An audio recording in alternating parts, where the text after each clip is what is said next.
توکلت علیک یا رب العالمین. گراؤنڈ ریالٹیز بہت دور ہیں. They are living in another world. اس کی تمہیں ایک دو مثالیں دیتا ہوں کہ ہندی میں کہتے ہیں منش جو ہوتا ہے اور جو کاریہ کرتا ہے انت میں اس میں کوئی انتر نہیں رہتا، وہ وہی ہو جاتا ہے جو کاریہ کرت ہے. اب بڑی سمپل سی بات ہے لیکن وہ اتنی دفعہ اس طرح سے ریپیٹ ہو رہی ہے، تو ہم لوگ کہنے کا مقصد اس کا یہ ہے کہ آپ جو ہوتے ہیں اور جو کرتے ہیں in the end of the day اس میں کوئی فرق نہیں رہتا. You become what you do. سمجھ آ رہی ہے؟ تو جب یہ لوگ پبلک لائف سے نکل کر اگر کبھی تم ان کی محفل میں جا کر دیکھو تو تمہیں ہنسی آئے گی. تم نے اپنی ساری زندگی میں زندہ باد اور یہ ایسے نعرے نہیں سنے ہوں گے ساری زندگی میں جتنا وہاں 3 گھنٹے کی بات چیت میں تم سن لو گے کہ صرف وہ شربت پیتے ہوئے یا پانی پیتے ہوئے یا کولڈ ڈرنکس آئی ہیں. اس کے دوران ہی کتنی دفعہ قائد اعظم کا نام آ جائے گا، کتنی دفعہ قائد اعظم ثانی کے طور پر، قائد کے جانشین کے طور پر. تو یہ لوگ اس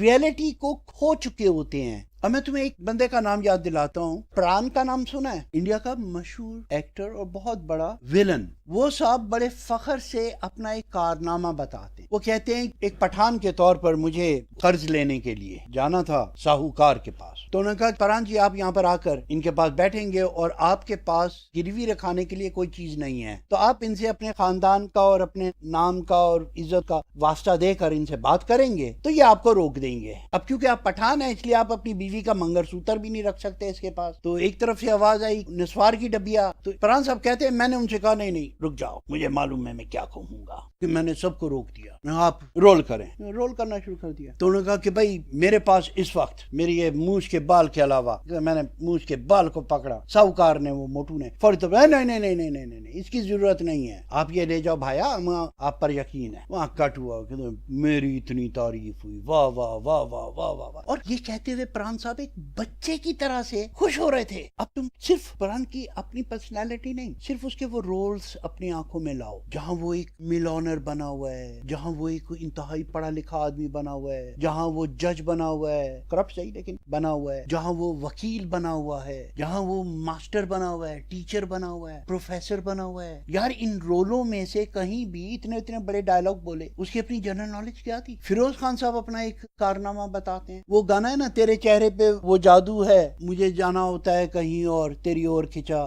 آتا ہوں، ہیما مالنی کے ساتھ. تو وہ بتاتے ہیں کہ اس گانے میں تھا تیرے چہرے پہ وہ چمک ہے، میگنیٹ ہے، مقناطیس. تو یہ گانا ریکارڈ بھی ہو گیا تھا. تو میں نے ان سے کہا یہ چمک کیا ہوتا ہے، یہ کوئی لفظ سمجھ میں نہیں آ رہا، جادو کر لو اسے. تو وہ اتنی سی تبدیلی کروانے کے بعد وہ لوگ ایسے خوش ہو رہے تھے. جبکہ آپ اور ہم یہ دیکھتے ہیں کہ ان کے ناموں سے کتنی فلمیں لکھی ہوئی آئی ہیں، writer, producer, this and that and director. اگر یہ سب کچھ وہ تھے تو وہ فخر صرف اس بات پہ کر رہے تھے کہ چمک ہے اور یا جادو ہے. سمجھ؟ تو ان لوگوں کی ریئلٹی جو ہے in between some where they last that. اب یہ جو 3 تقریریں ہیں آپ ان کو باری باری سنیے اور اس میں دیکھیے. ایک آدمی اگر اس کو صرف یہ ریئلائزیشن ہو کہ somebody is going to listen who knows me، کہ وہ میرے سے ٹاکرا ہو جائے اس کا، یار آ کے پوچھ لے، تو آپ خاموش ہو جائیں گے، آپ چپ ہو جائیں گے، آپ ایسی بات سوچ بھی نہیں سکیں گے. بولنی تو بہت دور کی بات ہے. اب جیسے وہ غفور صاحب ہیں، غفور میمن میو، وہ کہتے ہیں کہ میں نے اس کے لیے اتنی قربانیاں دیں، میری قربانیاں ہیں. اچھا وہ جب گنوا رہے ہیں تو وہ قربانیاں کس کے لیے ہیں؟ نواز شریف صاحب کے لیے. کہیں آپ دکھائیے اس میں قوم کے لیے قربانی ہے. وہ شروع ہوئی پاک فوج کے واری صدقے جا رہے ہیں،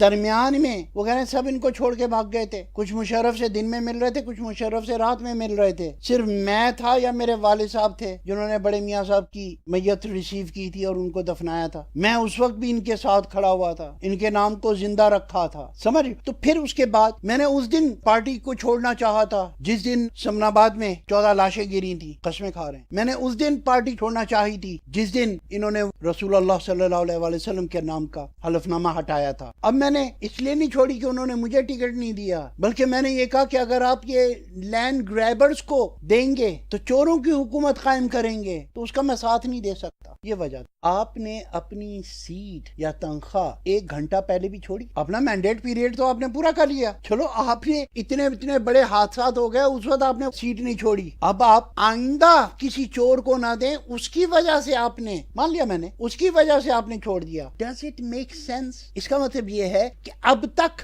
یہ لوگ چور نہیں تھے، تو آپ اب بھی انہیں چور نہیں کہہ رہے. آپ نے اپنی جو قربانیاں گنوائیں وہ چوروں کے ڈیفنس کی گنوائیں، چوروں کے لیے خدمات کرنے کی گنوائیں، لیکن پھر بھی انہیں چور نہیں کہا. اب میں اسلام کی خدمت کروں گا، پاکستان کی خدمت کروں گا، سیاست سے ریٹائر نہیں ہو رہا. بھائی کہاں تھا تمہارا یہ ضمیر اللہ آج سے پہلے؟ کیوں نہیں جاگا کہ جی آپ وہاں پر گئے تو کہتے ہیں ہاں اتمام الحجت کرنے گیا تھا، کیونکہ میرے آقا کا فرمان ہے کہ ظالم کی بھی مدد کرو اور مظلوم کی بھی، اور ظالم کی مدد اس طرح سے کہ ظالم کو ظلم کرنے سے روکو. اور یہ لوگ ظالم ہیں، یہ جن لوگوں کو ٹکٹ دے رہے ہیں اس سے روکنے کے لیے گیا تھا میں. تو ان کے نزدیک رسول اللہ صلی اللہ علیہ وآلہ وسلم کا نام ہٹانا یا 14 لوگوں کو گولیاں مارنا اور 100 سے زیادہ لوگوں کو زخمی کرنے سے بڑا جرم یہ تھا آئندہ حکومت کے لیے یہ لوگ کسی غلط آدمی کو ٹکٹ نہ دے دیں. پھر دوسری طرف آپ آئیں زین قادری صاحب، ان کے سینے میں بھی بہت سارے راز ہیں. اور یہ غفور صاحب کی تو تقریر سنتے ہوئے وہ یاد آتی ہے وہ بھٹو صاحب کی اسپیچ، الفاظ انہوں نے چینج کیے ہوئے ہیں، جیسے وہ میں نے ملیو پارٹی اور ریلیجیس پارٹی کا بتایا نا، تو اسی طرح سے ان لوگوں نے بھی کچھ پیسیجز یاد کیے ہوئے ہیں. جس طرح سے وہ بھیک مانگنے والے بچوں کو ایک پورا پیراگراف سکھا دیتے ہیں، تو اسی طرح سے یہ لوگ بھی آنکھیں بند کر کے اس پیراگراف کو پڑھ دیتے ہیں بغیر سوچے سمجھے کہ کیا کہہ رہے ہیں. کہ وہ جو بھٹو صاحب کہتے ہیں پاکستانیوں میں تمہیں اللہ کو گواہ کر کے گواہ دیتا ہوں، میں دیکھ رہا تھا یہ لوگ کام بنائیں گے نہیں، یہ لوگ کام بگاڑیں گے، ان سے کام بنے گا نہیں، یہ کام خراب کریں گے. میں نے تو اقتدار کی کرسی کو تاشقند کے باہر ٹھوک کے مارا تھا، میں اقتدار کا بھوکا نہیں تھا، لیکن میں دیکھ رہا تھا یہ لوگ کام بنائیں گے نہیں، یہ لوگ کام بگاڑیں گے. تو یہ بھی صاحب ان میں بیٹھ کر یہی دیکھ رہے تھے. 28 سال یا 25 سال یا 23 سال پتہ نہیں کتنے بتائے انہوں نے، اتنے سال انہوں نے دکھایا. اسی طرح سے وہ زین قادری صاحب، بھائی آج تو دنیا کو بتا رہا ہے تو سید زیادہ ہے. کہاں تھی تیری غیرت آج سے 2 دن پہلے تک؟ تم نجم الطرفین انسان، تم ان مراسیوں میں چوروں ڈاکوؤں لٹیروں میں کہاں سے پھنس گئے؟ کیوں نہیں آئی تمہیں اب تک حیا؟ میں اس کا اسپوک مین تھا کہ جی انہیں سافٹ ٹاکر چاہیے تھا. آپ اپنا کارنامہ بتا رہے ہیں، نجم الطرفین ہوتے ہوئے تم چوروں ڈاکوؤں لٹیروں قاتلوں کو ڈیفینڈ کر رہا تھا، اور اتنا بولڈلی کر رہا تھا، اتنا ملیٹنٹلی کر رہا تھا، یا بالفاظ دیگر اتنی بغیرتی سے کر رہا تھا. یہی کہنا چاہ رہا ہے نا کہ ان لوگوں تک نے ہاتھ جوڑ لیے کہ بھائی اتنی سختی سے نہ کر، چور نالو پنڈ کالی، کہ تو اس سے بھی زیادہ ہمیں ڈیفینڈ کر رہا ہے اس سختی سے جتنی ہم بھی نہیں چاہ رہے. شاہ سے زیادہ شاہ کے وفادار، اور کس ڈٹائی سے ماشاءاللہ وہ سامنے آئے ہیں کہ لاہور تمہارے باپ کی جاگیر نہیں ہے. It's true. لیکن بھائی آپ کلیم کرنے والے کون ہیں؟ یا آج وہ شوکت بسرا صاحب کا دیکھیں، انہوں نے اپنا چھاپا لگاتے ہی سے سب سے پہلے کیا کہا ہے؟ بسم اللہ الرحمن الرحیم، شروع کرتا ہوں اللہ کے نام سے جس کے قبضے میں میری اور آپ کی جان ہے. اب بڑے غور سے سنیے گا. لبیک لبیک لبیک یا رسول اللہ، لبیک لبیک لبیک یا رسول اللہ. جب وہ اللہ کے رسول کو لبیک کہہ رہے ہیں تو میں یہ سمجھا کہ اب باقی شکایت انہی سے کر رہے ہیں، لیکن ان کو پتہ ہی نہیں چلا کہ کب انہوں نے رسول اللہ صلی اللہ علیہ وآلہ وسلم کو سائیڈ پہ کر دیا اور پبلک سے مخاطب ہو گئے. بھئی حاضر تو آپ رسول اللہ صلی اللہ علیہ وسلم کے سامنے ہوئے تھے. لبیک کا یہی مطلب ہے نا کہ میں حاضر ہوں اے اللہ کے رسول، میں حاضر ہوں اے اللہ کے رسول، میں حاضر ہوں اے اللہ کے رسول. اب آگے بات کر انہی سے کر، ان کو اپنی طرف متوجہ کر کے تو پاکستانی پبلک کے ساتھ لگ گیا اور چورن یہ بیچ رہا ہے کہ جیسے میں ان کا بہت احترام کرنے والا ہوں، عزت کرنے والا ہوں. بھئی وہ نہیں آئے تو ان کے سامنے حاضر ہو گیا، مان لیا. اب حاضر ان کے سامنے ہے، بات تو کسی اور سے کر رہا ہے. اگر لبیک یا رسول اللہ کا ہے تو کم از کم درود پڑھ لے پورا کہ آپ کے سامنے حاضر ہوا ہوں، یہ ہدیہ تبرک ہے اس ناچیز کی طرف سے، قبول فرمائیے. خطاب آپ نے ان سے شروع کیا ہے کہ آپ ان سے بات کر رہے ہیں. مجھے تو یہ لگا تھا کہ آپ شکایتیں لگا رہے ہیں، پھر یہ سمجھ میں آیا کہ نہیں آپ ان سے دعا کی درخواست کر رہے ہیں. پھر پتہ چلا کہ نہیں آپ تو درمیان میں ان کو بھول ہی گئے کہ وہ ایگزسٹ بھی کر رہے ہیں آپ کی زندگی میں کہ نہیں، یا آپ کی اس بات چیت میں. کیا تھا ایک عام بندے کو یہ ٹچ دینا کہ انہوں نے توہین رسالت کی ہے، ہم ان کے جانثاروں میں سے ہیں. جانثار اس طرح سے توہین کے مرتکب نہیں ہوتے. تو یہ آپ کے رٹے رٹائے جملے ہیں، رٹی رٹائی نریشنز ہیں. پھر انہوں نے 4 وعدے کیے ہیں اپنی تقریر میں، اور وہ 4 وعدے کیا ہیں؟ نمبر 1 پانی پانی پانی. میں پانی واپس لاؤں گا. لوگ مر رہے ہیں. اچھا یہ واپس لائیں گے, انہیں پتا کون لے کے گیا ہوا ہے. اب سوچو ایک آدمی اگر تمہیں یہ بتائے کہ میں پانی واپس لاؤں گا, کیا مطلب ہے؟ کوئی لے گیا نا, اور اگر یہ واپس لائے گا تو ہی نوز. اب تمہارے ذہن میں یہ بات آنی چاہیے کہ نہیں کہ اگر اس بیچارے کے پاس چانس ہوتا, اب یہ ووٹ مانگ رہا ہے, اگر ہم اسے دے دیں گے تو یہ لے آئے گا, ٹھیک ہے نا. تو میں یہ سوچنے میں حق بجانب نہیں ہوں کہ اگر یہ اس سے پہلے پارلیمنٹ میں ہوتا تو شاید وہ لے جا بھی نہ سکتے. روکنا آسان ہے, لانا مشکل ہے. وہ انگریزی کی کہاوت کیا ہے, possession is 1/3 of the law. تو جس کے قبضے میں ہے تو پارلیمنٹ ممبر تھا, تو نے جانے کیسے دیا؟ اب تو کہاں سے لے آئے گا؟ تو جو کام وزیر پانی اور بجلی نہیں کر سکے, یہ نیکسٹ الیکشن جیت کر وہ کام کر دیں گے. 3 دفعہ انہوں نے وعدہ کیا ہے, پانی پانی اور پانی, پہلا کام ہے ان کا, یہ واپس لائیں گے. کراچی میں ان کی حکومت ہے, پوری سندھ اسمبلی, پوری سندھ پارلیمنٹ جو کام نہیں کر سکی, نیکسٹ ٹائم آپ ان کو ووٹ دیں, یہ کر دیں گے اکیلے. نمبر 2, تعلیم. ایک پارلیمنٹ ممبر کے ہاتھ میں کتنا ہے تعلیم کا؟ نمبر 3, صحت. ایک پارلیمنٹ ممبر کے ہاتھ میں کتنی ہے صحت؟ نمبر 4, نوکریاں. ایک پارلیمنٹ ممبر کیا رکھ سکتا ہے؟ ایک کوک, ایک ڈرائیور, ایک ماسی, ایک شاید اپنے بچے کا ٹیوٹر. اس کے علاوہ تو کون سی نوکریاں دے سکتا ہے کسی کو؟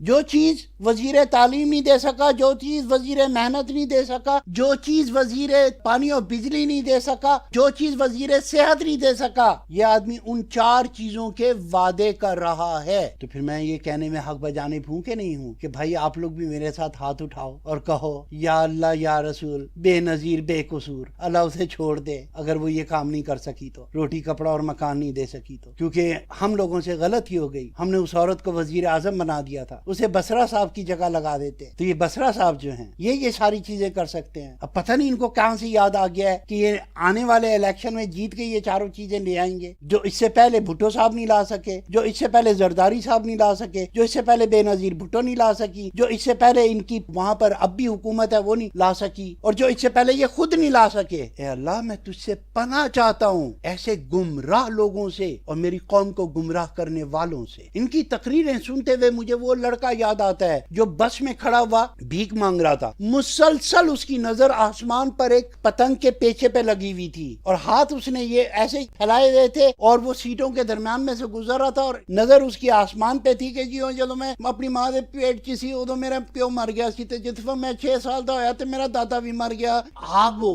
جس وقت میں 8 سال دا ہویا تے میرا چاچا بھی مر گیا. بالکل اس نے رسول اللہ صلی اللہ علیہ وسلم کے اس کو کاپی کیا ہوا تھا, اور جی میں یتیم ابن یتیم تے ابن ایک دم ادھر وہ پیچا کٹا تو وہ ایک دم اس کے منہ سے نعرہ نکلا, he was not involved in what he's saying. اسی طرح سے ان لوگوں کا ذہن اس طرف ہے ہی نہیں کہ یہ کیا کہہ رہے ہیں. او یار دسو ذرا میں تقریر کرنی ہے, کہڑا ستو وکدا, او جی اے پالو, ہاں اے بھی دے, او جی او دی گل کرو پانی دی, ہاں او بھی دے. ورنہ اگر 2 سیکنڈ کے لیے سوچے کہ بھائی جس طرح سے وہ آج پڑھے لکھے سے پڑھا لکھا آدمی جو تھک چکا ہے اس جمہوریت کے کھیل سے, وہ بھی آپ کو کیا کہہ رہا ہے, ٹھیک ہے chance on Imran Khan, take a chance on Imran Khan. وہ یہ نہیں کہہ رہے کہ یہ کامیاب ہوگا, وہ کہہ رہے ہیں اس سے زیادہ برا کیا کرے گا, کیونکہ وہ بروں میں کم برا تو ہوگا نا کم از کم. یہ سوچ کے اس کو چانس دلوا رہے ہیں حسن نثار ٹائپ کے لوگ کہ یار ڈٹرمنٹ ہے, ضدی ہے, اکڑ ہے, شاید 2-4 پوائنٹوں پہ ضد پکڑ کے بیٹھ جائے گا. چور نہیں ہے, میرا معیار خیر بہت سخت ہے, لیکن اس چیز کو میں بھی مانتا ہوں کہ وہ چور نہیں ہے, لیکن اس کی کرپشن ان لوگوں کی کرپشن کے مقابلے میں وہ زیرو لگتی ہے. آج بھی اس کی تصویر کے دائیں بائیں آپ دیکھیں تو ایک نااہل شخص کھڑا ہوا ہے. آج بھی اس کی پارٹی پالیٹکس میں باپ کی سیٹ بیٹے کو دی گئی ہے. آج بھی اس نے پھر ایک وعدہ توڑا ہے, 4 پارٹیوں سے اس نے سیٹ ایڈجسٹمنٹ کی ہے, جبکہ وہ پچھلے الیکشن ہارا ہی صرف اس وجہ سے تھا کہ اس نے یہ نعرہ لگایا تھا کہ میں سولو پرواز کروں گا, کسی سے نہیں ملیں گے, کسی سے نہیں ملیں گے, کسی سے بھی نہیں ملیں گے. اور یار آج تک تو کم از کم سامنے آ کے کہہ دے we have change our policy, جو تو نے انگریزی کے ان کو دی, ان کے سامنے تو بالکل کھل کے بول دیا کہ آئی نیڈ الیکٹرولز. یہ چیز تو اردو میں بھی کہہ دے, کم از کم قوم تجھے سچا تو مانے کہ کھل کے کہہ دیا یار اس نے کہ میری مجبوری ہے, حکومت میں آئے بغیر میں کچھ کر نہیں سکتا, اور اتنی بےایمانی کیے بغیر میں حکومت میں آ نہیں سکتا, تو پلیز الاؤ می دس مچ. یہ قوم ایسی ہے خدا کی قسم تب بھی مان جائے, میں مان جاؤں گا. وہ جیسے کہتے ہیں نا نیسیسری ایول, وہ میرا ایک مشہور جملہ ہے, زمرد اجاز کی ماں ہوتی ہے, ٹھیک ہے جی مان لیا, ہم کافی کے جلے میں اس لیے کولا پھونک پھونک کے پی رہے ہیں, چلو چوروں کے مقابلے میں ایک بونگا ہی صحیح, لیکن کم از کم بی آنےسٹ. میں تمہیں آنےسٹ بھی نہیں مانتا, چور نہیں ہوں یہ مانتا ہوں, corrupt yes you are corrupt, کنجوس, یس یو آر کنجوس. بچوں سے پیسہ چھین کر دینے والے, یس. ایک معصوم بچے جتنا پیسہ خود لگاؤ نا اپنے علاج کے لیے, ایک کینسر ہاسپٹل میں جا کر علاج کروایا, یہ بے ضابطگی نہیں ہے, یہ کرپشن نہیں ہے. اگر میں بورڈ آف ڈائریکٹرز میں ہوتا, میڈیکل آفیسر کو فوری طور پر ان کو نوکری سے نکال دیتا کہ تم نے عمران خان کو بھرتی کیسے کیا, کینسر تھا اسے, اسپتال کے لیے تو چندہ مانگتا پھر رہا, ادھر بنی گالا تو نے محل بنا دیا. تو بھائی آپ بھی اتنے بے لوس نہیں ہو, قانون بڑے سیانے ہو, آپ بھی ان مردوں میں سے ہو جن کا کردار نہیں بس معیار ہوتا ہے, جو عورت معیار پہ پوری اتری بس ٹھیک ہے, but it is your private thing. جس طرح سے کسی نے اپنی جیب کاٹ کر چندہ دیا ہے, تم نے ایسا نہیں کیا. تم ہسپتال کے لیے لوگوں سے بھیک مانگ رہے تھے, اپنی کمائی تم بنی گالا میں لگا رہے تھے. جہاں 5,000 کا دروازہ لگ سکتا تھا وہاں تم نے 3.5 لاکھ کا دروازہ لگایا ہے. سندھ کی پرانی حویلیوں میں سے اکھڑوا کے ایک قومی ورثے کو تاراج کر کے اگر عدل بالقسط سے آپ تولیں تو آپ کے اوپر بھی بڑی انگلیاں اٹھتی ہیں. لیکن اندھوں میں کانا راجا اس وقت تم نظر آ رہے ہو. جیسے وہ میرا لیکچر ہے کہ نواز شریف کا انخلا ہمارا سیاسی بحران ہے سب سے بڑا, کہ اس کی جگہ لائیں کس کو, کیونکہ 100% آپ بھی اس پہ پورے نہیں اتر رہے. تو ٹھیک ہے, ڈاکٹرن آف نیسیسٹی کے نظریہ ضرورت کے طور پر ہم آپ کو مان لیتے ہیں, لیکن اس کے لیے بھی یہ شرط ہے, you have to come with your open cards. اپنی آستینیں دکھانی پڑیں گی آپ کو, یہ کف کھول کر سچائی سے آئیے. مجھے مسٹر یو ٹرن کہا جاتا ہے, جی ہاں مجھ سے یہ غلطیاں ہوئی ہیں, یہ غلطیاں ہوئی ہیں, یہ غلطیاں ہوئی ہیں, اور اس کے پیچھے وجوہات یہ تھی, اور ان ساری غلطیوں کو اگر ایک جگہ ڈال دیا جائے تو میں یہ کہہ سکتا ہوں کہ آئی ڈو ریئلائز کہ اس ملک کے اسٹرکچر کو چینج کیے بغیر اوپر آیا نہیں جا سکتا, اور اوپر آئے بغیر اس ملک کا اسٹرکچر چینج نہیں کیا جا سکتا. تو یہ میری مجبوری ہے. تو آئیے جیسے تیسے کر کے مجھے وہاں پر بٹھا دیجئے. اس کے لیے ہمیں یہ رولز بینڈ کرنے پڑیں گے اپنے بھی. ان میں سے اتنے میں کر چکا ہوں, اتنے رہ گئے ہیں, لیکن جیسے ہی ہم لوگ وہ چیز کور کر لیں گے وی ول ریسٹور دیز تھنگز. یہ حرکت ریگن نے کی تھی, لیکن اس نے اپنی عمر کا بہانہ کر دیا تھا ایران کانٹرا افیئر میں کہ میری اتنی عمر ہو گئی ہے, مجھ سے بھی غلطیاں ہوئی, میں نے کچھ فیصلے ریشنل کر دیے تھے, غلط ہے, میں زیادہ ڈیپ نہیں سوچ سکتا. قوم نے معاف کر دیا, اور ان کے مقابلے میں ہماری قوم تو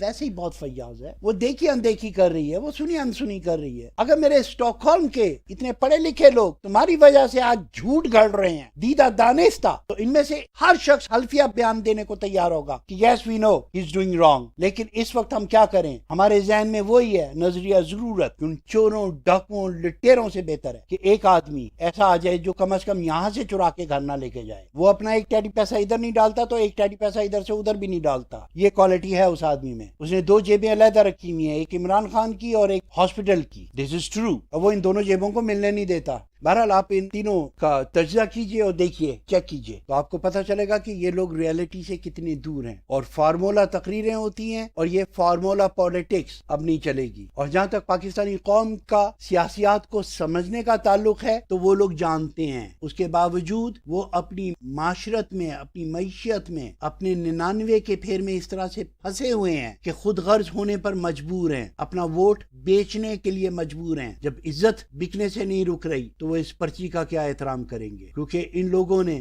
صرف عزت کو بازار میں کھڑا نہیں کیا, ووٹ کو بھی بازار میں لے آئے ہیں. اللہ پاکستان اور پاکستان کے حامیوں کو اپنے حفظ و امان میں رکھے.